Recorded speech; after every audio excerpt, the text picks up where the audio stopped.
Kita mulakan kuliah pengajian malam ni dengan sama-sama membaca kitab ila hadratin Nabi Muhammadin Mustafa Rasulullah sallallahu alaihi wasallam wa ala kiram ashabil izam insyaallah. Al-Fatihah.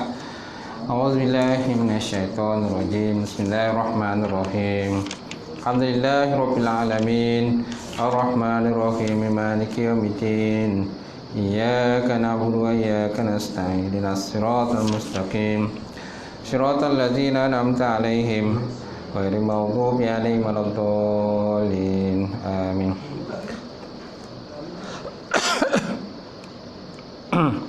Assalamualaikum.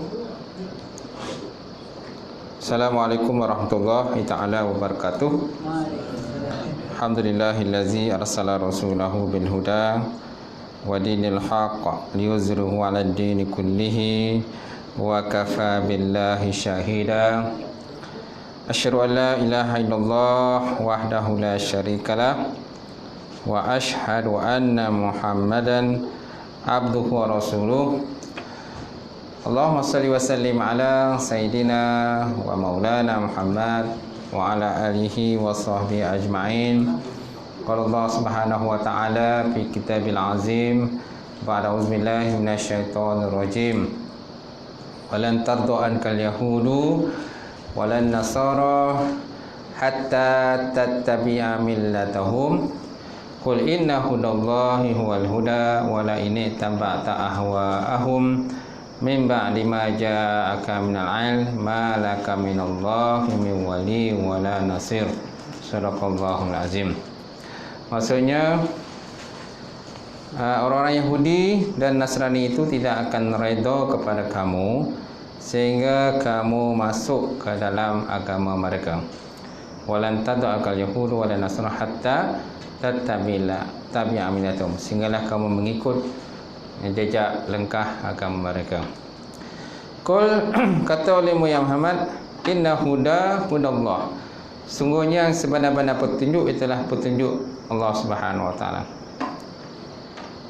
Dan jikalau kamu mengikut wala in tabata ahwaahum min ba'di ma ja'aka minal 'ilm, dan jikalau kamu mengikut akan orang-orang yang telah pun kamu diberikan kepada mereka itu akan ilmu, malaka minallahi min wali wa nasir, maka tiada bagi mereka itu daripada Allah Ta'ala itu akan pembantu dan juga petolong, insyaallah.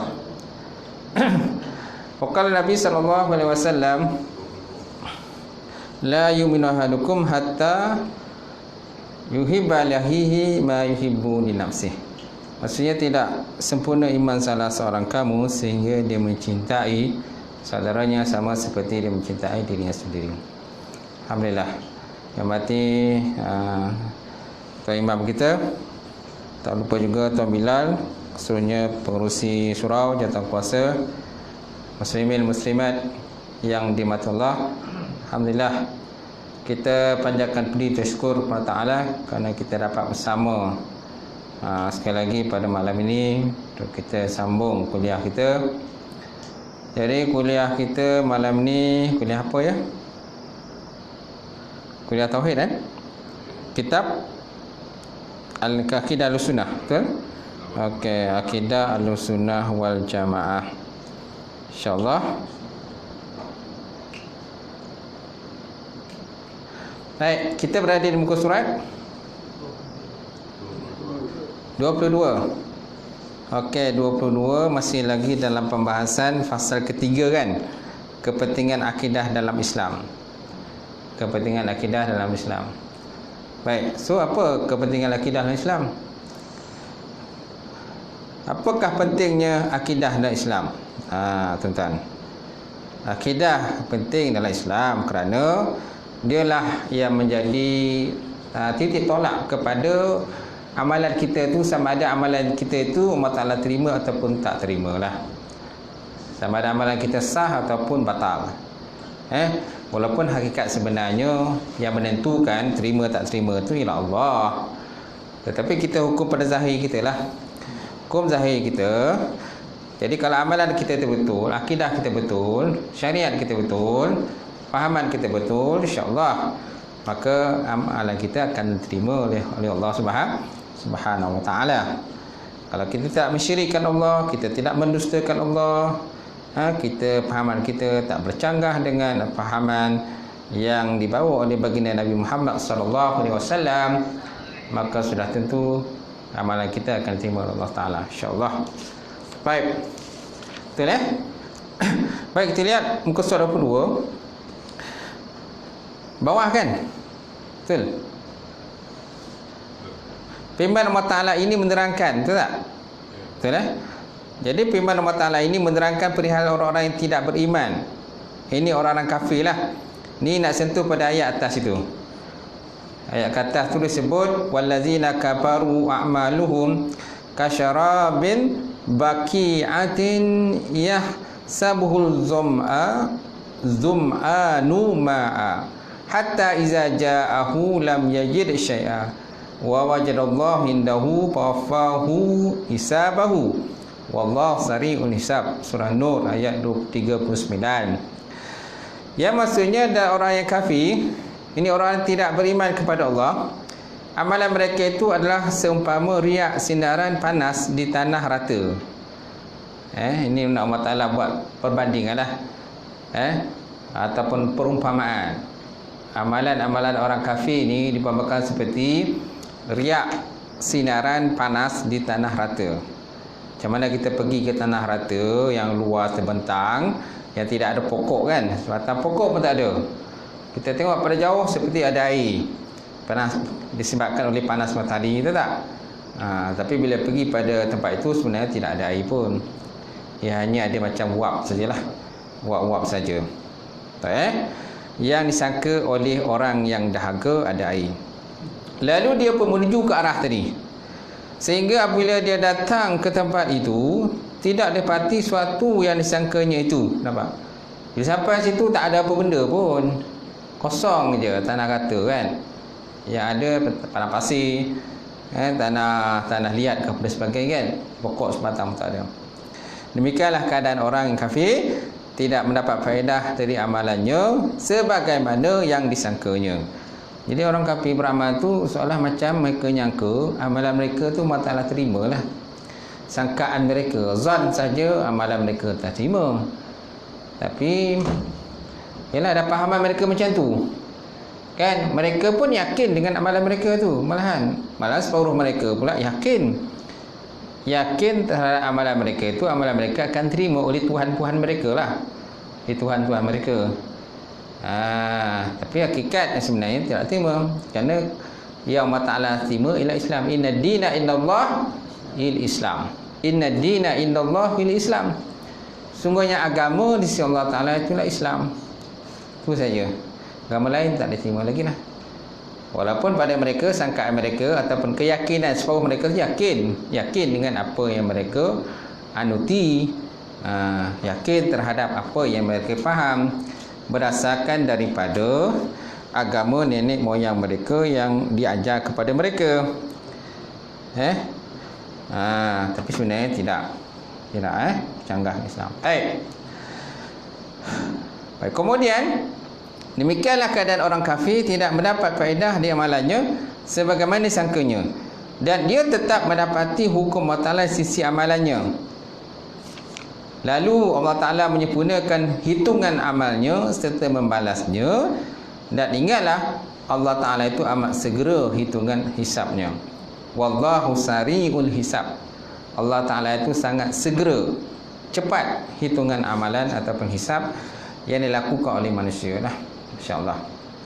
Bayangkanlah tentang kalau akhirat besok, bayangkanlah manusia begitu ramai kan, semenjak daripada umat Nabi Adam AS sampailah kita umat Muhammad sallallahu alaihi wasallam ni kan.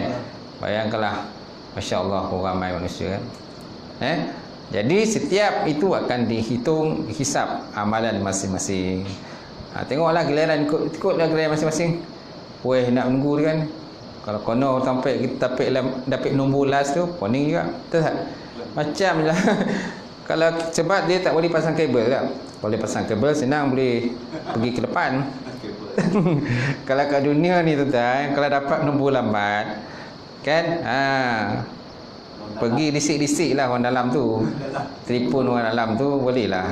Mana ada kabel dalam, boleh lah cepatlah sikit.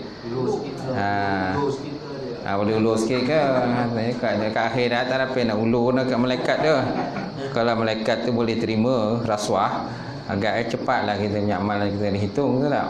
Tak payah kita duduk lama-lama kat situ. Macam tu. Tapi kalau nak rasuah pun malaikat, aku tak terima rasuah. Kalau kau rasuah aku, boleh aku campak kau dalam neraka. Kalau rasuah aku campak kau dalam neraka. Kalau kau nak campak neraka tak? Kau tak, kau beratulah kata malaikat. Macam tu.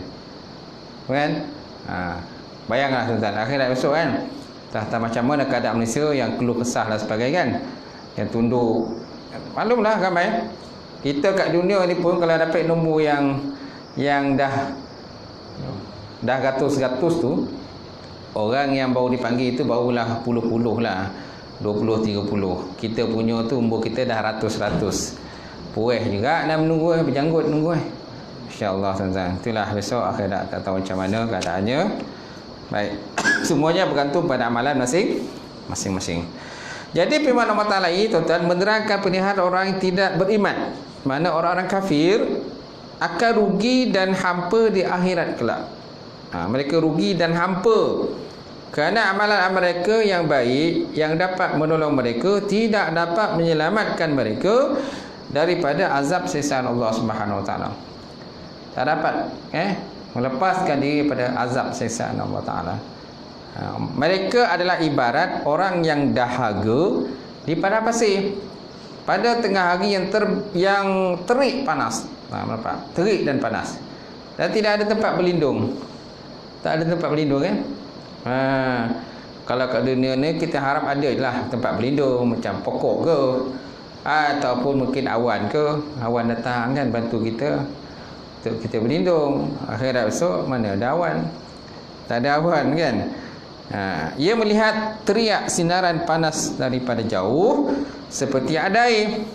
Dan setelah dia sampai ke situ tuan-tuan, hampalah hatinya kerana tidak didapatinya suatu pun juga. Tak ada satu benda pun. Kosong je kan? Kosong je. Kita nak macam tu tuan-tuan? Sudah tu tak nak lah kan? Dan kalau boleh kita nak supaya kita antara orang yang pertama yang akan disegerakan masuk ke syurga oleh Allah Subhanahu Wa Taala, dan disegerakan cepat kita punya hitungan tu. Dan kalau tak dihitung pun amalan kita lagi baiklah. Kerana juga ada di kala manusia ni, golongan orang beriman ni tuan-tuan, ada yang dipilih oleh Allah Taala sehingga ada yang tidak dihitung amalan mereka, terus masuk dalam syurga.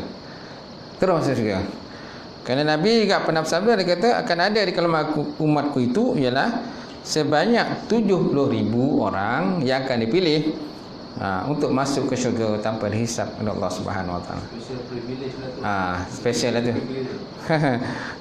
Satu kedudukan yang luar biasalah Allah Taala bagi pada orang tersebutlah. Tapi tak tahulah siapa orangnya. Dan daripada 70,000 tu pula, dia boleh memberi syafaat kepada 70,000 yang lain. Mana setiap satu tu boleh beri syafaat pada 70,000 lain. Bayang daripada 70,000 boleh masuk syurga tanpa hisap. Kemudian setiap satu tu boleh bagi syafaat kepada 70,000 yang lain pula. Masya-Allah dah. Tapi tak tahulah siapa lah. Kan? Para sahabat pun tertanya-tanya, mungkin mereka. Maka Nabi kata mereka itu ialah orang yang tidak percaya kepada ramalan-ramalan. Lamaran-lamaran, lama-lama benda lamaran. Ramalan-lamaran kan. Tak percaya kepada musibah yang dibawa oleh burung ke binatang-binatang, dia tak percayalah. Kerana separuh daripada kita ni kadang-kadang bila burung hantu masuk rumah, kita percaya ni orang kata tak lama lagi balak datang ni. Macam tu. Ular masuk rumah, ini kemungkinan bawa balak lah ni. Macam mana musibah. Okey. Dia percaya kepada benda-benda macam tu, tahayul macam tu lah. Macam tu. Baik. Sehubungan dengan ini tuan-tuan, akidah bukan sahaja hanya menjadi suatu kepentingan dalam Islam, tetapi adalah juga merupakan suatu perkara yang terpenting dalam hidup dan kehidupan manusia sehari-hari.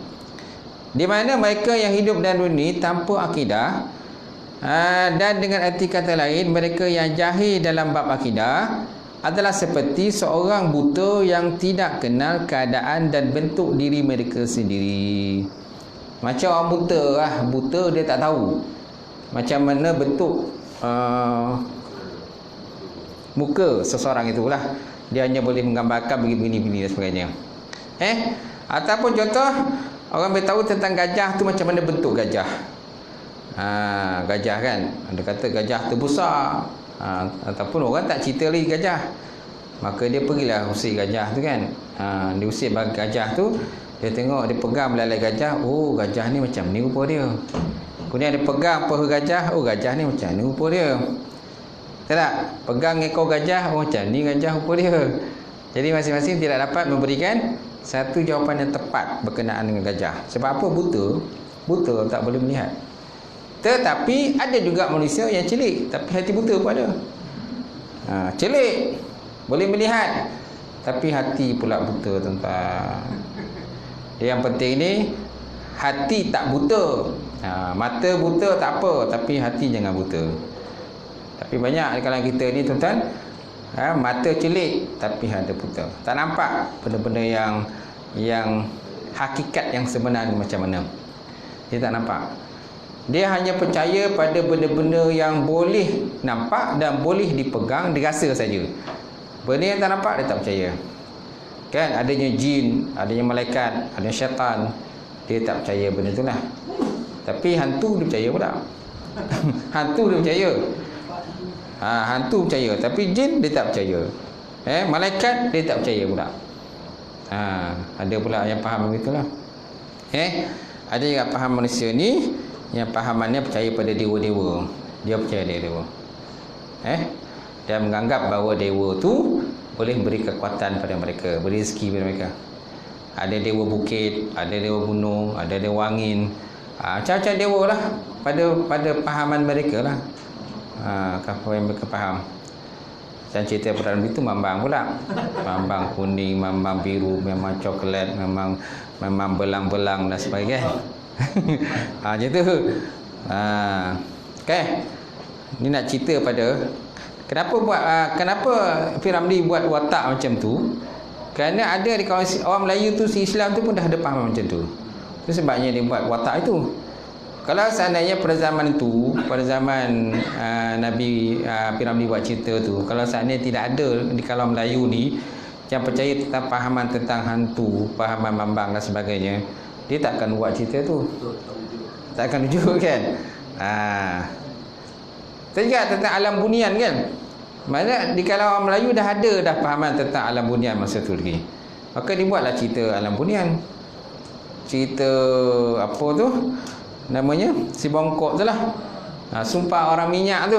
Sumpah orang minyak kan. Dia buatlah cerita tu kan. Dia bongkok, dia dihinakan, maka dia pun dibawalah masuk ke alam bunian kan, dan diminta untuk memilih satu sahaja.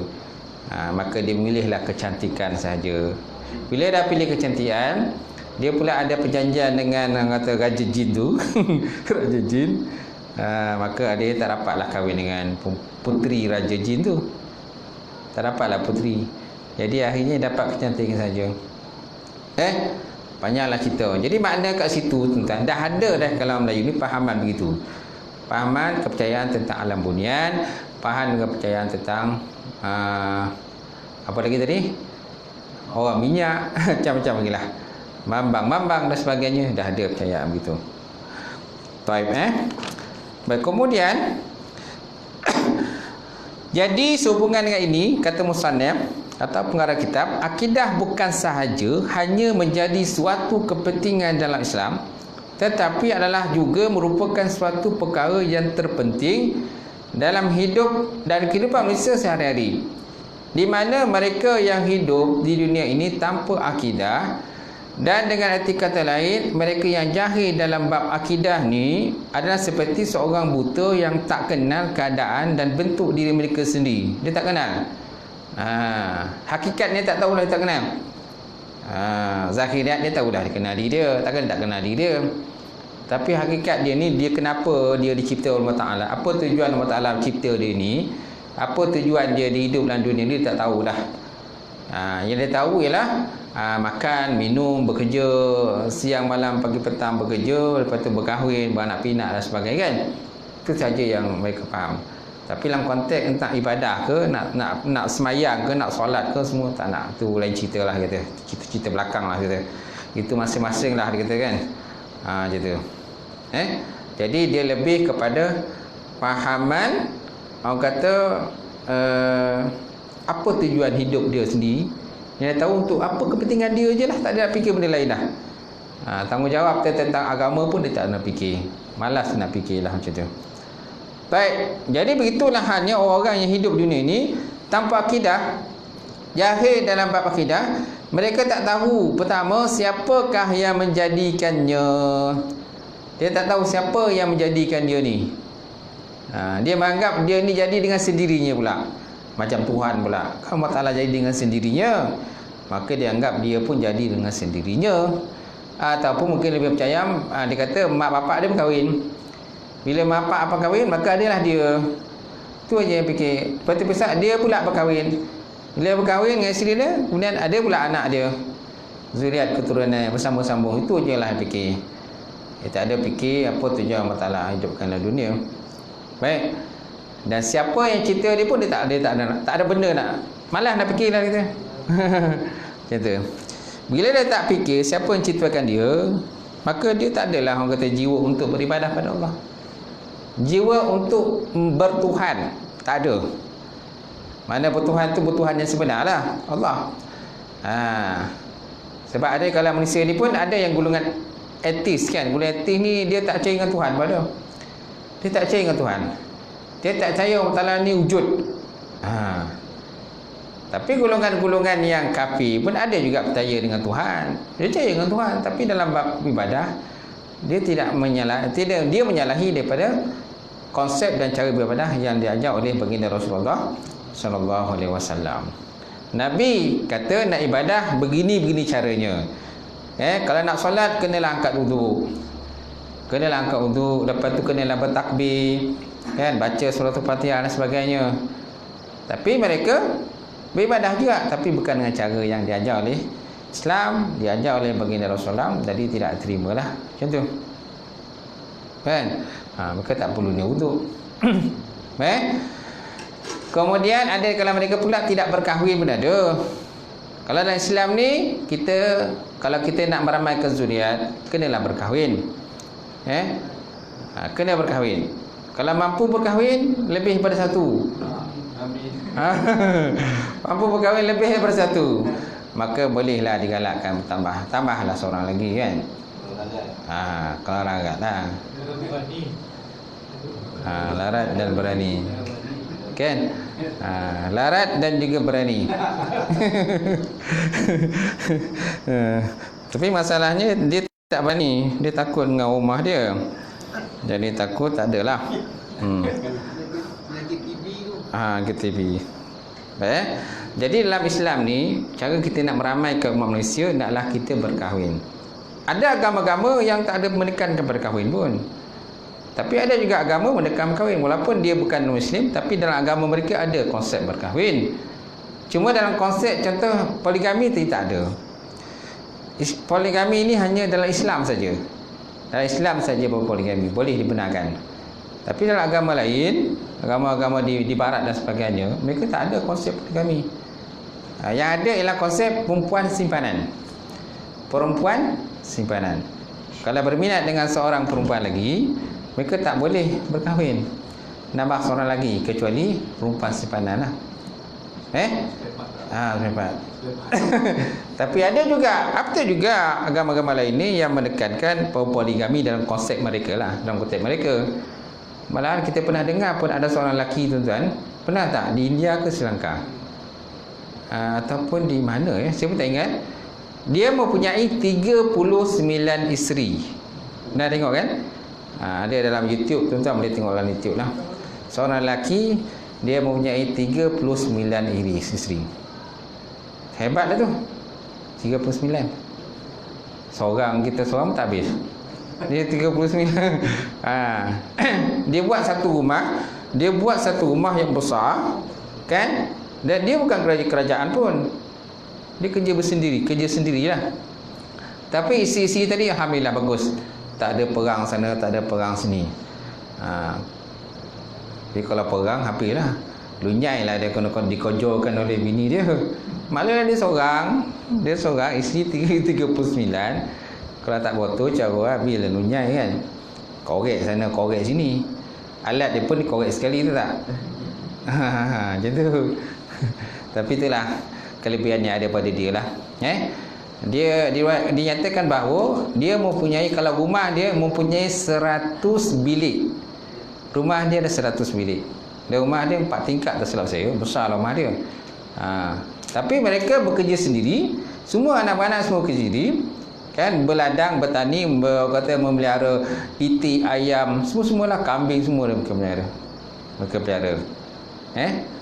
Tapi bahagialah nampak. Tak tahulah sekarang, tak tahulah akan datang kan, tapi itulah yang berlaku. Baik. Mana dalam konteks agama dia, maknanya bolehlah poligami itu.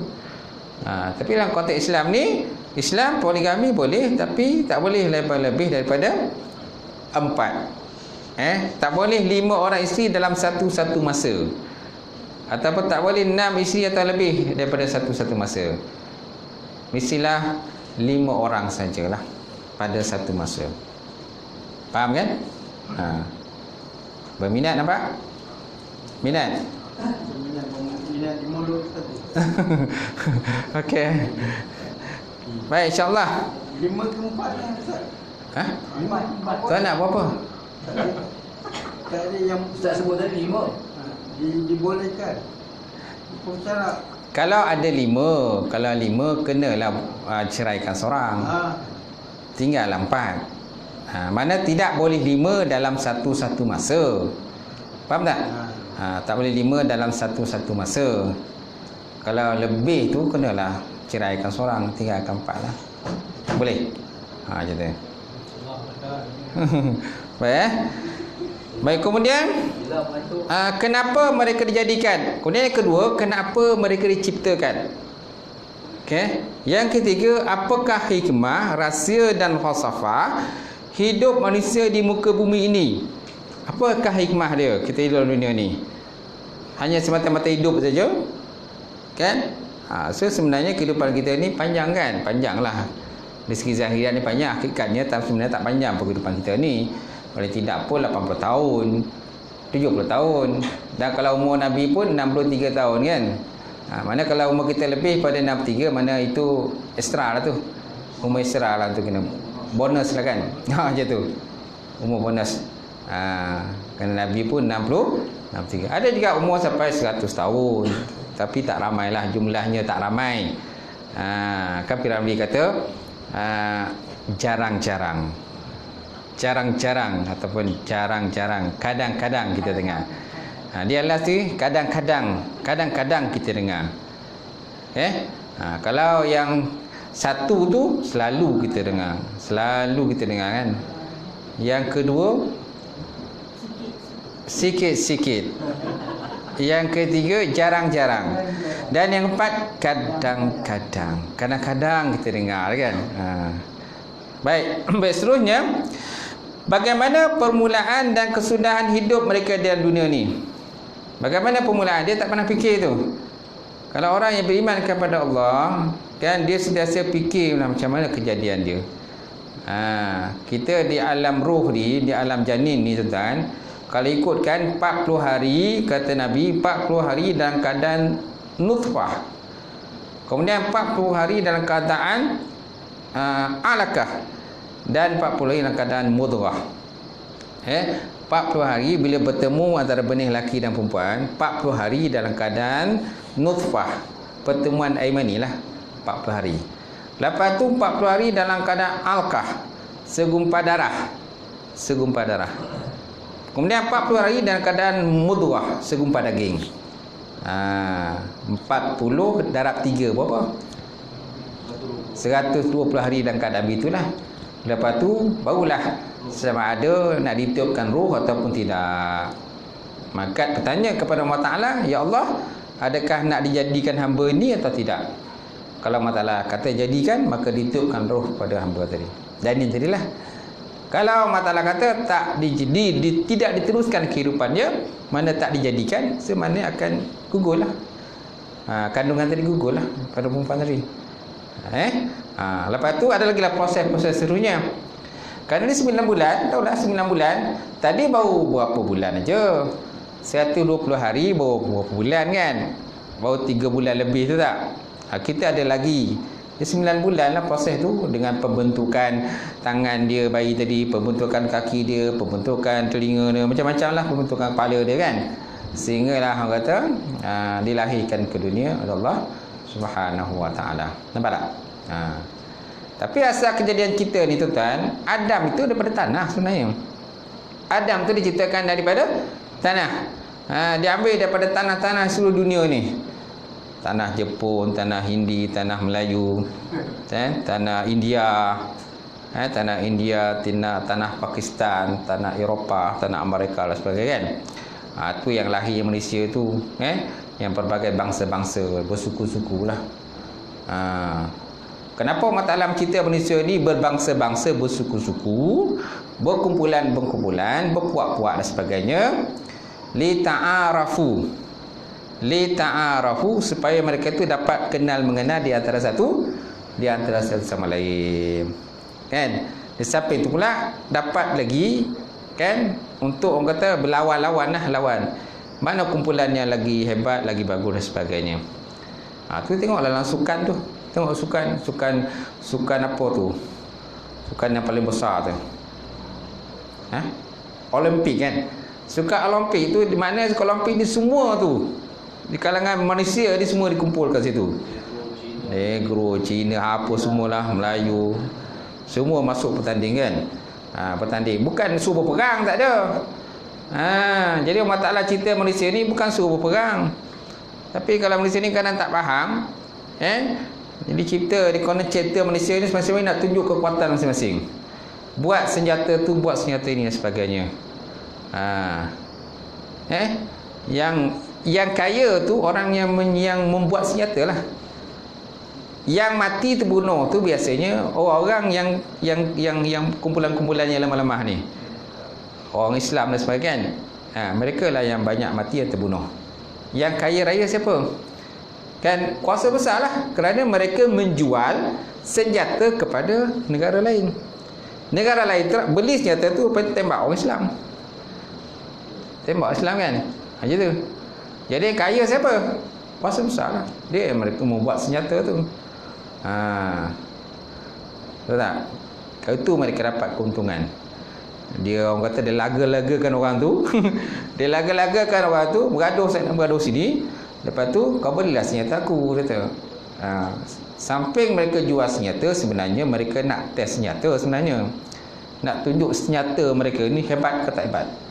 Bagus ke tak bagus. Jadi mereka akhirnya menjual senjata pada negara-negara teluk kan, negara-negara Arab ini. Negara Arab ni pula memang dia suka bercakap. Daripada dulu lagi tuan-tuan, negara Arab memang suka bercakap. Bergaduh kan, bertumbuk, berbunuh dan sebagainya.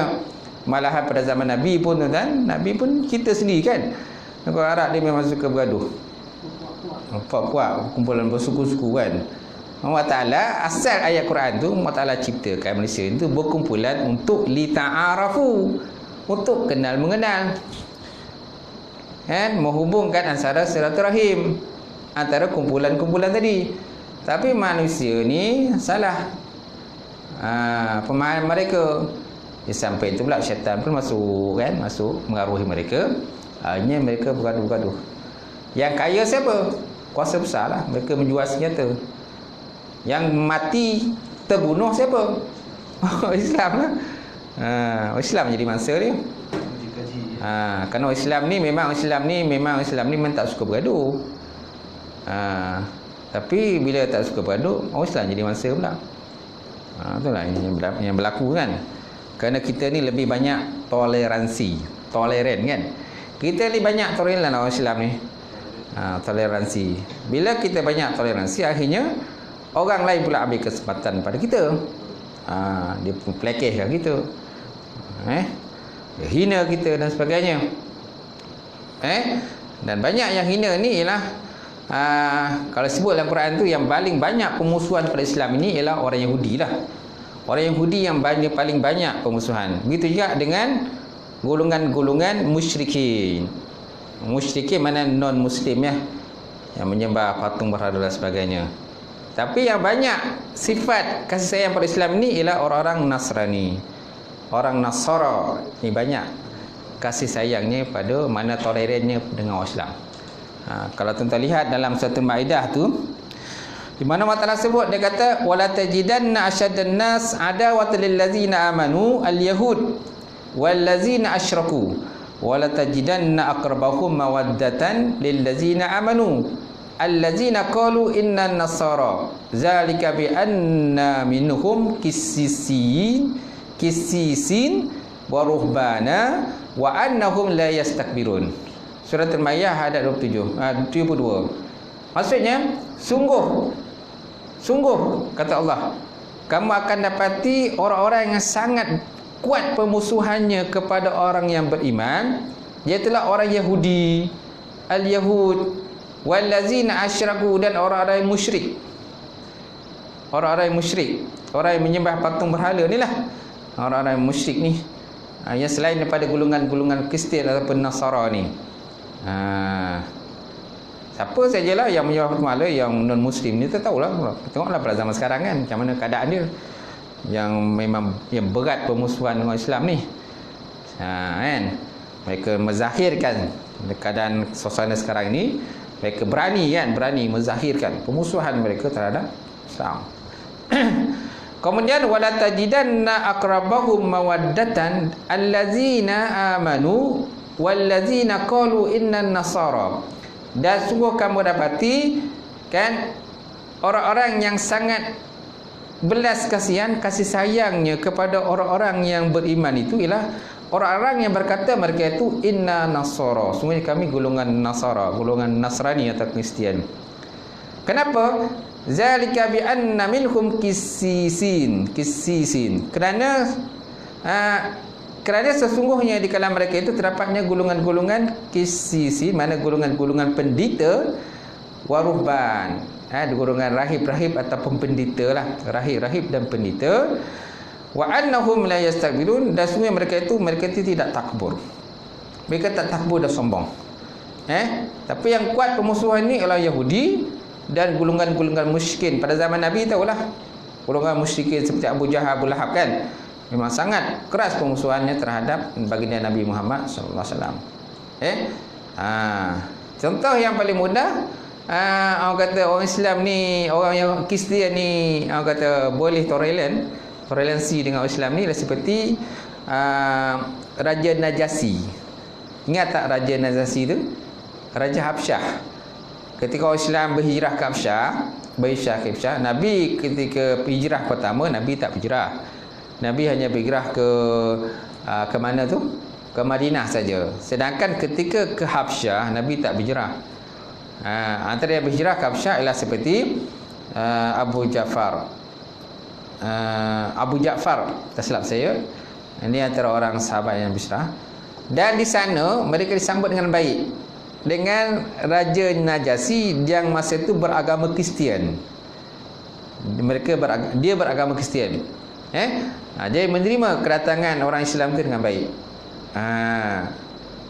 Dan dia tidak terpengaruh dengan kata-kata orang-orang musyrikin yang mereka juga datang ke sana dengan tujuan supaya dapat mempengaruhi Raja Najasyi itu supaya menangkap dan memenjara orang Islam yang berhijrah ke sana. Seperti Ja'far bin Abu Talib.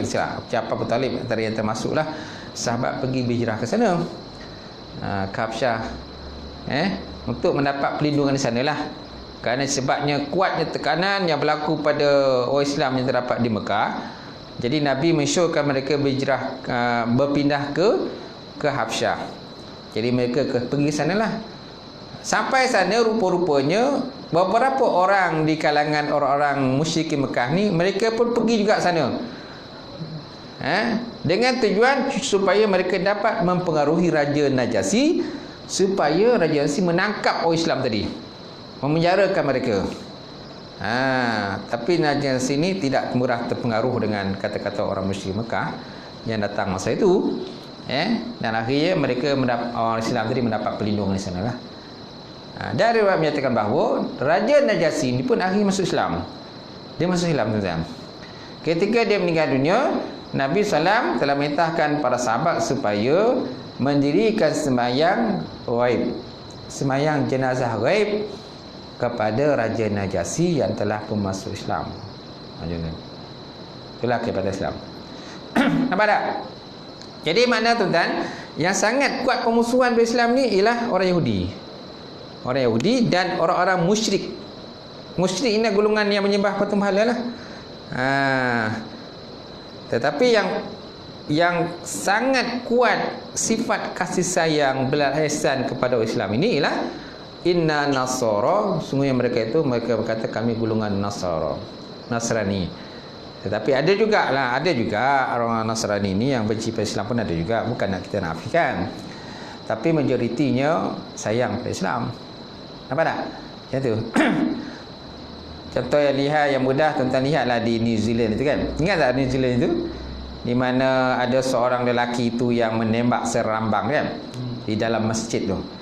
Dalam masjid di New Zealand tu. Kan ramai kaum Islam yang terbunuh. Kemudian dibuat secara live lah tu.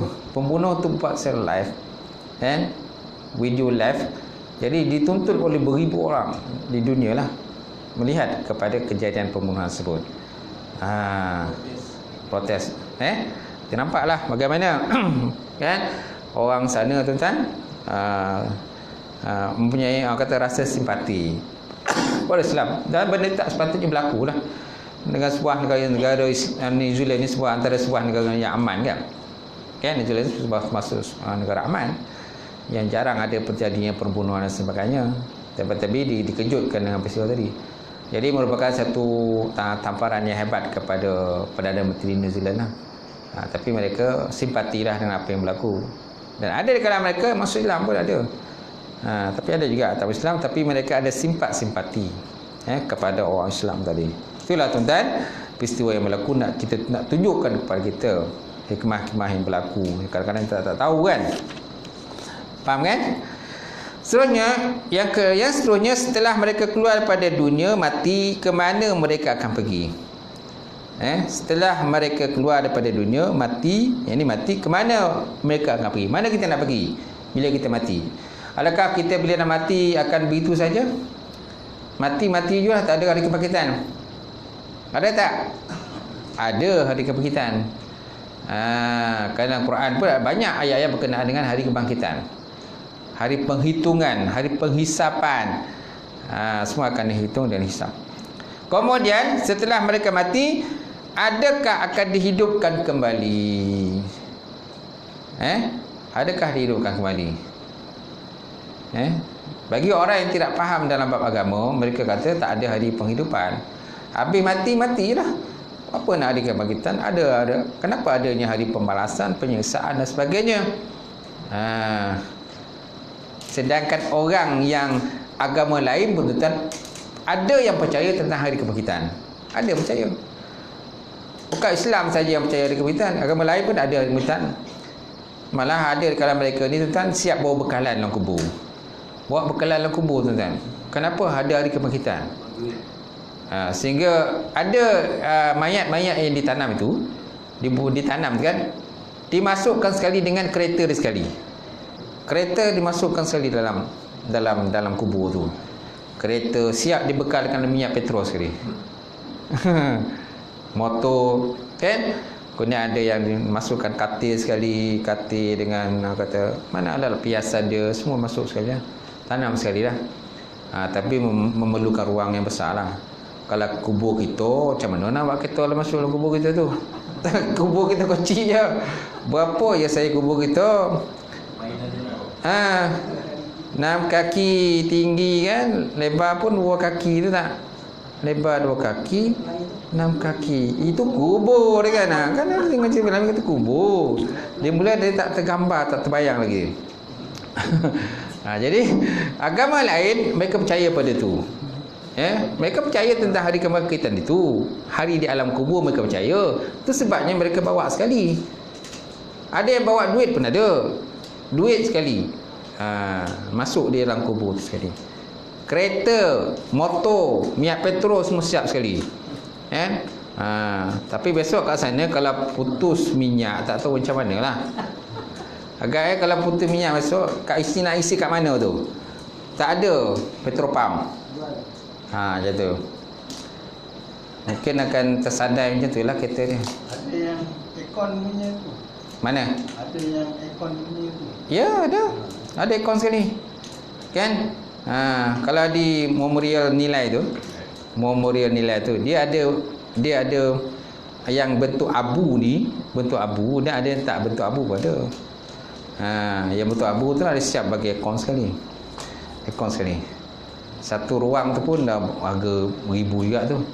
Nak sewa seruang untuk abu tu aja. Abu tu kan. Jadi mereka berpahaman bahawa kalau bagi yang abu tu yang dah dibakar, jadi pahaman mereka akhirnya besok tak boleh dibakar lagi lah. Sebab kat dunia dah bakar dah. Semaknanya mereka percaya juga hari pembakaran tu. Mereka percaya. So makna kalau percaya pembakaran, so makna percaya hari kebangkitan lah. Cuma pemahaman mereka berbeza lah dalam konteks Islam ini. Mereka faham begini.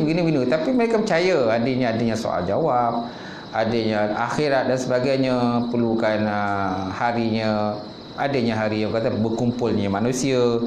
So semua mereka tu siap bekalan mereka lah untuk pergi sana. Siap duit. Tapi kalau duit, tak tahulah mungkin apa benda yang dia boleh dibeli kat sana dengan duit itu. Yalah, dia buat duit sekali dalam kubur. Besok akhirat tak tahu dia beli apa. Adakah benda yang kedai-kedai yang shopping ke kat sana? Kan? Tak tahu kita kan. Itu fahaman mereka lah. Mungkin fahaman mereka adalah mungkin kat shopping kat sana. Bila shopping tu, ataupun mungkin duit tadi boleh menjadi menembus diri mereka dalam azab dan sebagainya. Kalau contohlah mereka besok dia azab di neraka, jadi mereka bawa duit, so bolehlah menembus dengan duit itu. Fahaman mereka mungkin macam tu lah. Betul tak? Kita tak ada kan. Kita amalan je. Amalannya sesuai dengan hadis Nabi SAW, iza mata ibnu Adam inqata amaluhu. Bila mati anak Adam, maka terputuslah amalannya. Kecuali 3 perkara: sedekah jariah, ilmun yuntafa'u bi, waladus soleh yad'u lahu. Sedekah jariah, ilmu yang bermanfaat yang diajarkan pada orang lain, dan yang ketiga anak yang soleh yang mendoakan untuk dia.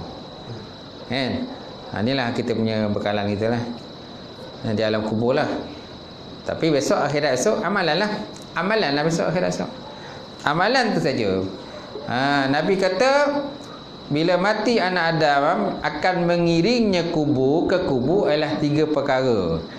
3 perkara yang akan mengiringi jasad ataupun jenazah bila dibawa ke kubur. Pertama, harta dia akan mengiringi juga. Yang kedua, kaum kerabat dia, ahli keluarga dia. Yang 3, amalan dia. Daripada 3 tadi, kembali 2, tinggal 1.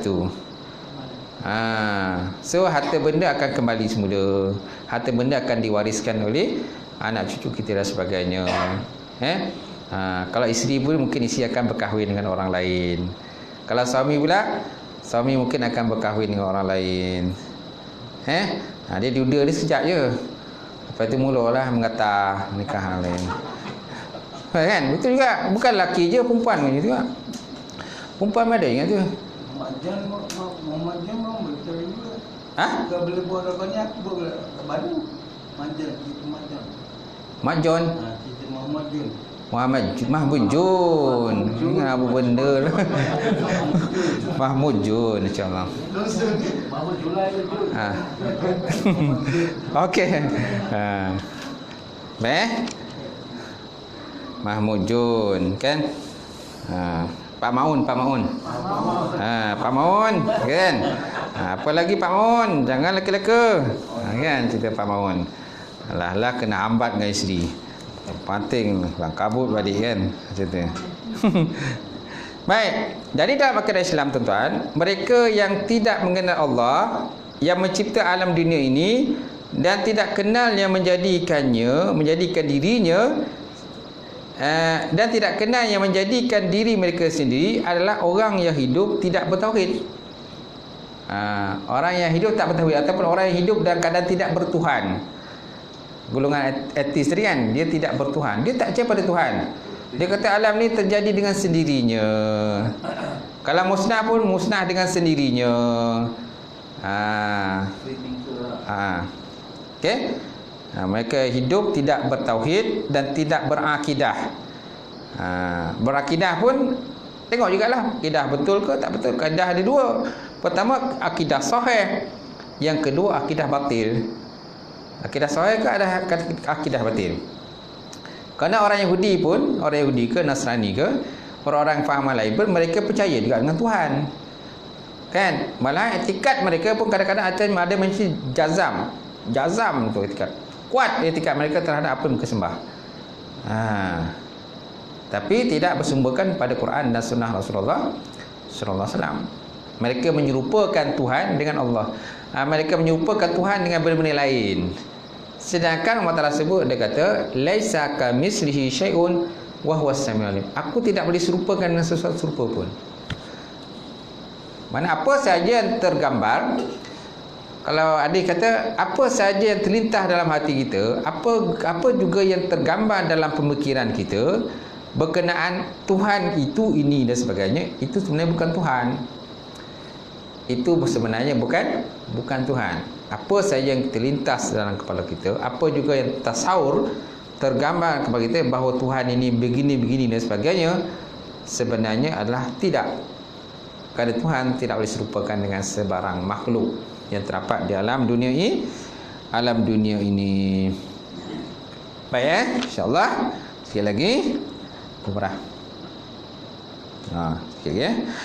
Baik, kemudian dan mereka itu adalah hidup dalam kekufuran dan hanya hidupnya untuk makan dan minum sahaja, sebagaimana haiwan.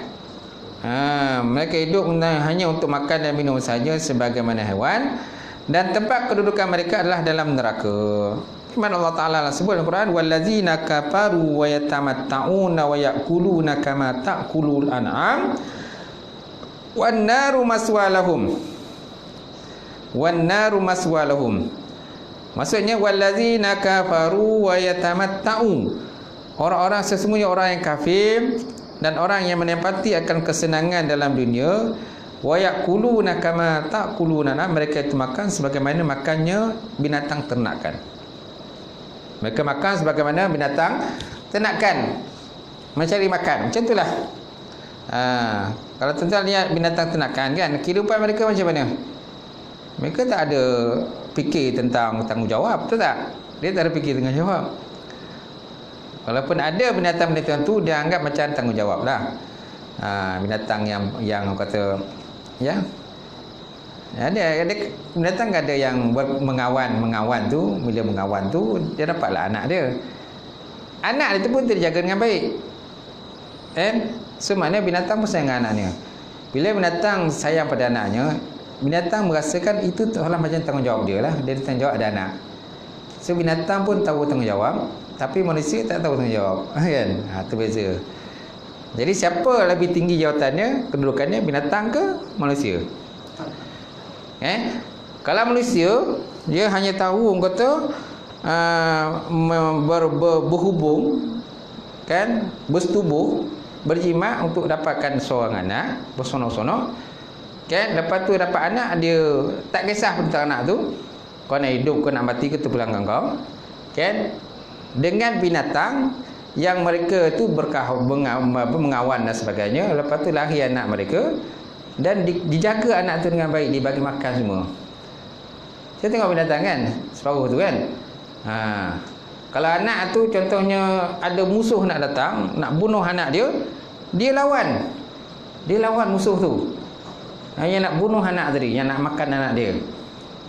Contoh yang biasa makan ni, contoh macam burung kan. Burung biasa yang jadi makan burung ni adalah contoh ular. Bila ular nak makan anak burung, apa terjadi pada ibu burung? Apa terjadi pada bapa burung? Dia takkan mendiam diri kan. Semaknanya dia pun ada tanggungjawab. Bapa burung dengan mak burung pun ada tanggungjawab. Dia fikirkan tanggungjawab dia jaga anak dia dengan baik. Dia tak bagi ular ni makan. Walaupun ada juga kadang-kadang yang berjaya dimakan oleh ular itu. Bila tanya dengan ular, kenapa engkau makan anak burung? Maka ular kata, memang makanan aku, dia tu. Dah jadi macam katak o katak. Ingat tak tu? Bangau o bangau. Bangau o bangau, kenapa engkau apa tu? Kan? Kenapa kau makan bangau o bangau, kenapa sakit perut Kenapa kau kurus? Bangau o bangau, kenapa kau kurus? Kenapa kau tak kurus? Ikan tidak timbul. Ikan, kenapa engkau tak timbul? Macam mana kau tak timbul? Rumput panjang sangat. Jadi masing-masing menyalahkan orang lain. Dia tak mengaku kesalahan dia. Dia asyik menyalahkan orang lainnya. Sampailah kepada ular. Bila tanya ular, kenapa kau makan katak? Kena memang makanan aku, dia tu. Nampak? Jadi clear, nampak? Dia tak ada nak menyalahkan orang lain. Yang lain tu ada sibuk menyalahkan orang lain. Ular bagus. Dia tak nyalah orang lain tu. So jadilah seperti ular. Jadi memang ular lah makanan. Tapi itulah nak cerita tadi tentang burung dia lah. Burung kan, burung jantan dan burung betina kan, mereka pun berkahwin dalam ikut budaya burung. Bila mereka dapat anak, jadi kalau ada musuh nak makan anaknya, apa dia buat? Dia akan lawan habis-habisan. Itu juga macam ibu ayam. Ibu ayam yang anak kecil lah. Tengok ibu ayam anak kecil. Kalau kita nak kacau dia, siap. Dia losang gitu kan. Tapi bapa ayam buat tak tahu je. Ini masalah dia. Masalahnya bapa ayam buat tak tahu je. Lantak langkau dia tu. Ni pun bapa ayam pun tak bertanggungjawab jugalah. Jadi jangan ikut pun. Bapa ayam tak perlu tidak bertanggungjawab. Kena ada ciri-ciri bertanggungjawab gitu. Jadi walazina kafaru yatamatta'una wa ya'kuluna kama ta'kuluna al-am wan naru maswalahum. Orang-orang yang kafir menikmati kesenangan dunia ini serta mereka makan minum sebagaimana binatang-binatang ternak makan minum, sedang nerakalah menjadi tempat tinggal mereka, mana kediaman mereka. Jadi orang yang hanya fikir tentang bab dunia, tak duduk fikir tentang bekalan akhirat ni, jadi macam binatang lah. Dia hanya fikir makan minum, berbengawan kan, berkahwin, ikut cara binatang, tak? Lepas tu anak pinak, lepas tu mati. Itulah kehidupan binatang. Jadi siapa yang tak ada fikir tentang bab ibadah, samalah macam binatang ni. Kenapa? Kerana binatang ni Allah Ta'ala hanya bagi dia nafsu. Dia tidak ada akal. Manusia binatang tak ada akal. Kita ni Allah Ta'ala bagi kelebihan, ada nafsu dan ada akal. Nafsu ada, akal pun ada. Binatang nafsu saja, akal tak ada. Tumbuh-tumbuhan tidak ada nafsu dan tidak ada akal. Nafsu tak ada, akal pun tak ada. Malaikat ada akal, tetapi tidak ada nafsu. Itu kelebihan daripada malaikat pula. Jin sama seperti manusia lah, ada nafsu dan juga ada akal juga. Sebab jin pun ada Islam dan ada yang tidak Islam. Itu golongan jin. Baik. Jadi akidah mempunyai peranan penting juga dalam hidup dan kehidupan seseorang manusia untuk menanamkan semangat keimanan dalam hati mereka. Seorang manusia yang hidup di alam dunia ni dan tidak tertanam dalam hatinya rasa keimanan adalah mereka yang terpedaya untuk kesenangan hidup di dunia. Dia terpedaya, tuan-tuan. Sedangkan Allah Ta'ala sendiri dah sebut, dia kata, ma indallahi bakin wa ma indakum yanfasu. Apa saja yang ada pada Allah, dia kekal. Apa saja ada pada kamu manusia, dia akan binasa. Dia akan binasa. Apa yang ada pada kita semua akan binasa, akan lenyap. ataupun akan diwariskan kepada orang lain apabila kita meninggal dunia. Oleh itu mereka yang hidup di dalam dunia ini tanpa dipandu oleh akidah dan tidak tertanam dalam hati semangat keimanan, mereka sentiasa merasa gembira hidup di dunia dan berangan-angan hidup ini lebih lama. Mereka duduk berangan-angan kan. Kalau boleh nak panjang lagi umur kan, panjang lagi umur. Kalau nak boleh, kalau harta tu nak tambah lagi harta, tambah lagi banyak lagi harta kan. Itu sebab Nabi pernah sebut, dia kata anak Adam ni kalau seandainya mereka punyai satu lembah daripada emas, nasihat mereka nakkan lembah yang kedua. Tamaklah sikap ego, tamak. Malaysia ni kalau ada satu lembah daripada emas, lembah penuh dengan emas milik dia, sudah tentu dia nakkan lembah yang kedua. Manusia yang paling kaya ni, yang Allah Ta'ala azab ni, antaranya ialah Qarun. Pernah dengar apa Qarun? Qarun ni dia antara orang yang terkaya di dunia lah. Dan dia hidup pada zaman Nabi Musa AS. Dia hidup pada zaman Nabi Musa. Dia punya harta yang banyak, emas, perak dan sebagainya. Sehingga kan disebabkan banyaknya emas perak, sehingga kan kunci bilik gedung-gedung emas itu terpaksa dibawa dengan beratus-ratus ekor unta ataupun kuda. Kunci dia saja. Bayangkanlah kunci je. Kalau ada kunci banyak, apa lagi kalau bilik dia? Bilik itu banyak emas dia dalam tu lagi. Kunci pun dah banyak tuan. Tapi dia sombong lah, sombong, takabur. Akhirnya dia Allah Ta'ala azab dia, masuk dalam tanah. Sampailah sekarang masih lagi berterusan lah. Azabkan sesaan dia. Jadi dia tunjuk-tunjuk belagak. Itu sebabnya kalau kita ada duit banyak, jangan untuk belagak. Jangan duit action tunjuk ke orang. Ada separuh kan bila orang tengoklah kadang-kadang dalam FB ke apa kan. Nauzubillah tuan. Janganlah kita tunjukkan kita punya duit banyak. Apa nak tunjuk kan? Daripada kita tunjuk ke orang, lebih baik sedekah kat fakir miskin, tahfiz ke pusat tahfiz. Itu lebih baik tak? Daripada kita nak tunjuk-tunjuk ke orang. Bila tunjuk orang ni akan jatuh riak lah. Betul tak? Jatuh riak. Apa kita nak tunjuk ke orang? Baik. Kerana harta banyak pun bukan penentu besar untuk masuk akhirat besar. Bila harta banyak, lagi banyak pula hisap. Nampak? Harta banyak, semana penghisapan tu lagi banyak. Faham kan? Siapa harta banyak, banyaklah hisapnya. Satu dihisap. Walaupun harta tu halal sekalipun, tetap akan juga dihisap satu persatu. Lagi banyak harta, lagi banyaklah soal jawabnya di akhirat besok. Macam tu. Baik. Cukuplah sekadar tu tuan-tuan.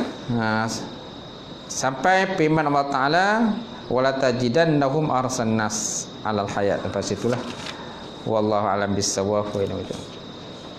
Cukup pengajian kita, perbincangan malam ini. Saya buka soalan lah kalau ada pertanyaan apa-apa. Macam tutup, ada tak?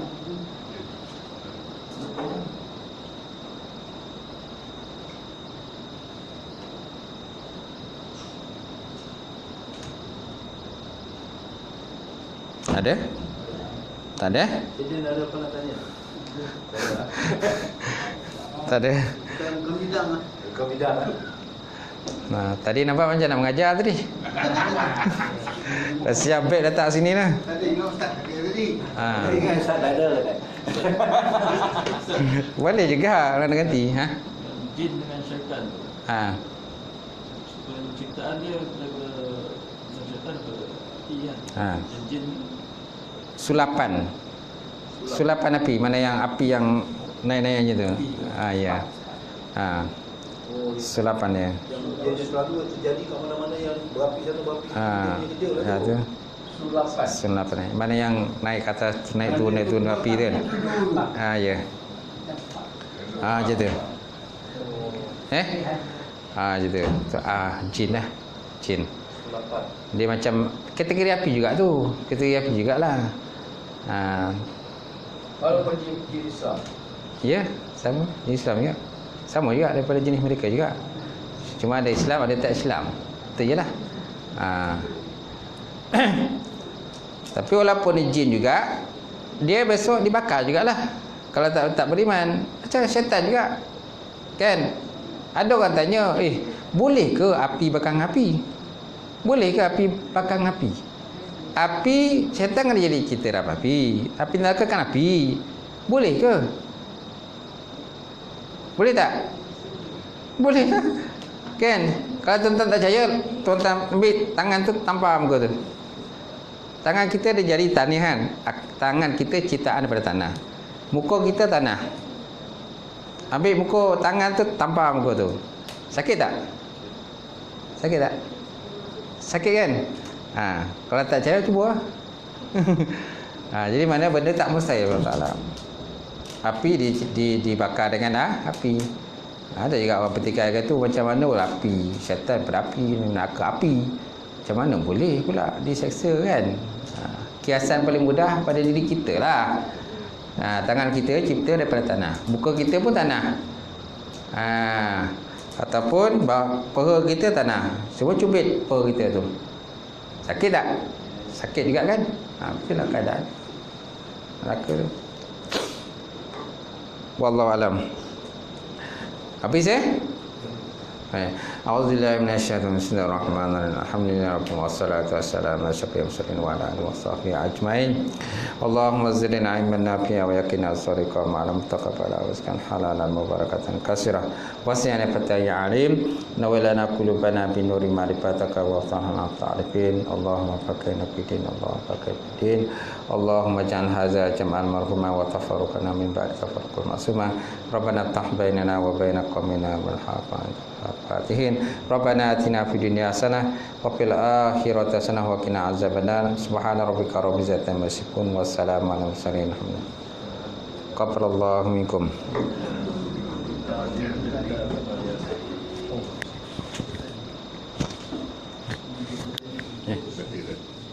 Nanti ada sign borang apa?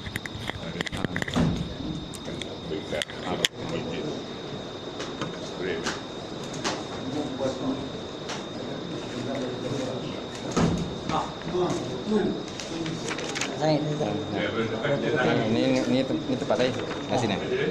Sign dan satu ni ya.